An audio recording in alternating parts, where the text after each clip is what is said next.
मुरंबा या माझ्या यूट्यूब चॅनलमध्ये आपलं खूप खूप स्वागत आहे. आज मी करते टमॅटोचं लोणचं. त्याच्यासाठी टमॅटो घेतलेत. 400 ग्रॅम टमॅटो आधी फोडणी करते त्याच्यासाठी. हे बघा, मोहरी टाकते. 2 टेबलस्पून तेल घेतलंय साधं. मोहरी टाकली.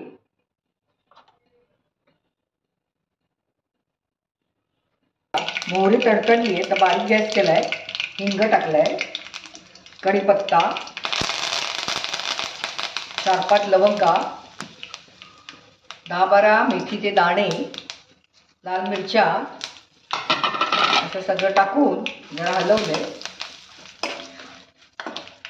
छान खमंग फोडणी. हे बघा, हळद टाकते.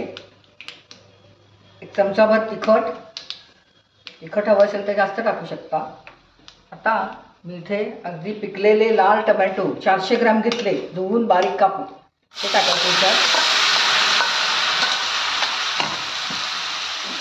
त्याला हलवून घेऊया आणि आता झाकण ठेवून मीठ घालूया थोडंसं आणि झाकण ठेवून चांगलं शिजवून घेऊया. अर्धा बाऊल पाणी टाकायचं आणि मऊ शिजवून घ्यायचं. आणि ह्याच्यात मीठ टाकते, चवीप्रमाणे मीठ हलवून घ्यायचं. अर्धा ग्लास अर्धा बाऊल पाणी टाकायचं. आता झाकण ठेवून त्याला शिजवून घ्यायचं.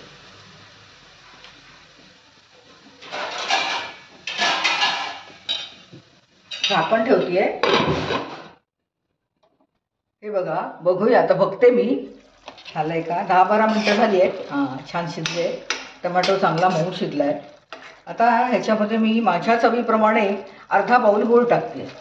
तुमच्या आवडीप्रमाणे कमी जास्त गोड करू शकता. त्याचं हे पाणी थोडं आटवून घ्यायचं. गूळ म्हणजे विरघळला पाहिजे. हे झालं लोणचं. आता हे लोणचं आहे ना, मी हे तात्पुरतं खायला केलं आहे. आता सध्या काय लाल लाल टमॅटो छान येतात बाजारात.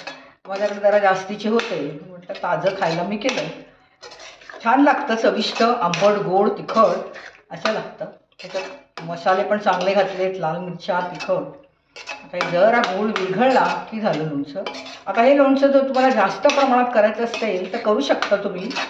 आणि मग ते काचेच्या बरणीमध्ये भरून ठेवायचं. 4-5 दिवस फ्रीजमध्ये छान राहतं. चविष्ट लागतं अतिशय. तर आता हे होईलच 5 मिनिटात, म्हणजे मी काढून घेते. आटत आले. आता थोडंसं पाणी जरा कमी, म्हणजे घट्ट जरा केलं ना की राहतं चांगलं. हे बघा, तयार झालंय. आता बाउलमध्ये काढून घेते. गॅस बंद करते.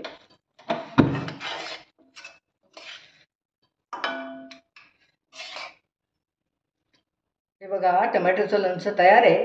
कसं छान कलरफुल दिसतंय ना. चवीलाही फार चविष्ट, आंबट, गोड, तिखट असं लागतं.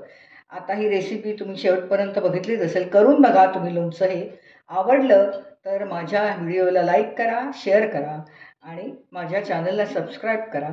धन्यवाद.